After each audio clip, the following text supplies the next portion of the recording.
Alright. Gauge cluster does not work. The temp gauge, the RPM gauge, the speedometer, only works actually the gas gauge. At least something works. To make your temp gauge work, or what I actually have done, take the wire you actually ran up through the firewall to the temp sensor. The wire that actually goes to the harness, which for some reason never seems to work. I tee into it and run it through your dash, which is actually run through like the radio spot. There's a hole up in here to get you through here, which I ran all these wires and hoses. You tap into the blue one.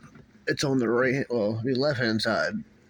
If you pull it out, it's the yellow and green, I believe it is. I literally strip a little bit of wire, or the green, or yeah, my wire, this wire, physically to it.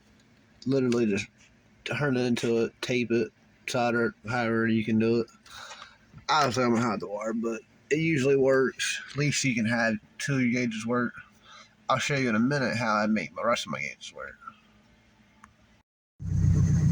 Alright, for my gauges, I'm using actually my tablet. If you go on S-Dash, I think it's Honda to S-Dash, it's the app. It's like $10. Considering if you have no gauges, it